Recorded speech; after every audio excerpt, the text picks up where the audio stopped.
ozi bịara m taa na-ekwu akọwa that na o nwere onye awarasi ụga onye si awarasi ụga jelu ka obeluo Nonso from zone 13 ụkpọ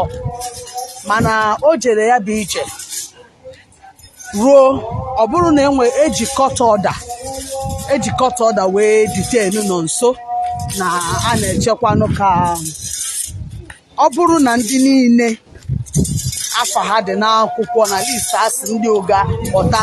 zuo bife ekwuba okwu ma ga-ebelu ma ọ na ama mbelu. Igbo ndị ọma njem ọnụ ebulu mbata n'ụbọchị nketa asị m ka nkene unu biko news anụ nwa afọ dị oke mkpa ya ngwa ha isi ga were abalị wee wetara unu n'anya na afọ na unu ma wee Naijiria na ọkụ adịrọ mana anya wụ news nwe ka o si dị wee sị ga wetara unu kịta ọ dị n'ọkụ biko a sị na Nonso mmadụ ejego na court na sel belue Nonso na-ekwu na onwe ihe ya eme ọkọ maka ihe na-eme n'ụga maka news abata na mgbede abata mgbe late hours oke ka anyị wetara unu maka na anyị amaghọ ihe echi ya abụ nwekwa ike ọ bụrụkwa echi abụ na akpụrụ anyị wetagbu unu news si unu na-akpụrụ Nonso mana nkịta mmadụ ejegoji belue Nonso na-akụkwa nsị na onwe ihe ya eme ma ndị ekwulọbịa chọọ ọgụ enye ha ndị ekwulọbịa which means na onwe ndị na-agbanyelu Nonso mgbe okwu okpuru na-asị nna mewe ihe ị na-eme ewe na-asị mgbe na-ekwu Nonso na-asị ya ile a na nna gị ndị ezilisa dị ego ka ezi onye gị na ya ebi echi ebe ichefugoro ụmụ nwanne gị so ụmụ nwanne na-ekene vidiyo anụnwa onufu nwanne sọlụm oyibo ndị be anyị ekene m na amasị na onye biri ibe ya biri mana onye si na ibi ya ga-ebi nkukwasa ya ọkwa ihe gbasara Mrs. Azuka ka mụ na unu na-ekwu n'ụbọchị nke taa ọkwa n'ihe mere taa ka nsị ka m kọrọ unu n'anya na afụ na ije nọ n'ụkwụ ozi bịara m taa na-ekwu akọwa that na o nwere onye si awarasi ụga jelu ka obeluo Nonso from zone 13 ụkpọ mana o jere ya bụ ije ruo ọ bụrụ na ejikọta ọda wee detain Nonso na a na-echekwanụ ka ọ bụrụ na ndị niile afa ha dị n'akwụkwọ na list asị ndị ụga ọta zuo bife ekwuba okwu ma ga-ebelu ma ọ na ama mbelu so ọ ihe dị na ya bụ okwu ebe ahụ ka aka nọ ugbu a mana o nwere onye si awarasi ụga wee jebe ka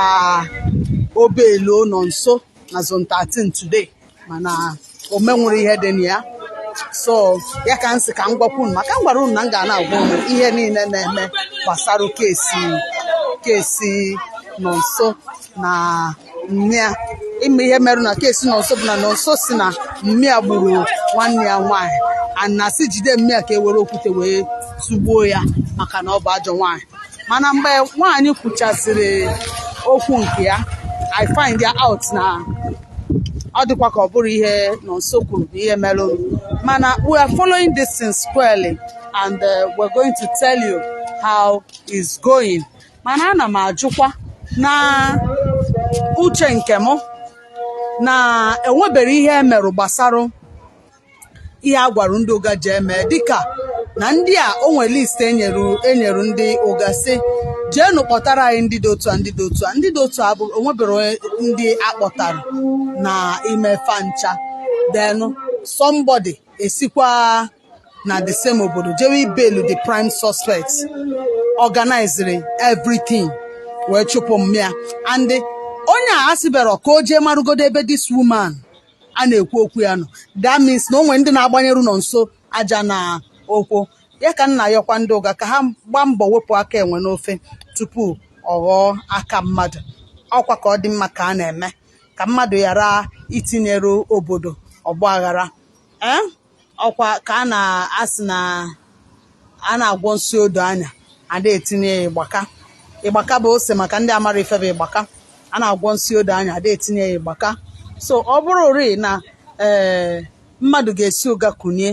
wee jebe ka o beluo this boy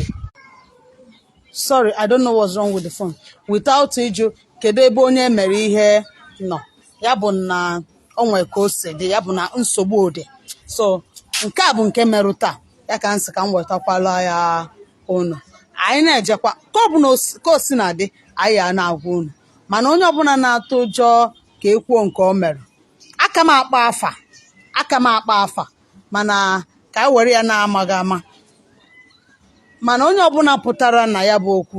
sese kpọọ ya afa so ka anyị jirikwa nwayọ wee na-achọ ya bụ ihe danya na mmiri tụso ozi a ọ bụ sọsọ ị ga-eruchi n'ụdị ịgba nkịtị tụso ozi a ọ ga-enyeru this woman aka contribute the contribution asịrọ m gị nye m ego just share it on your page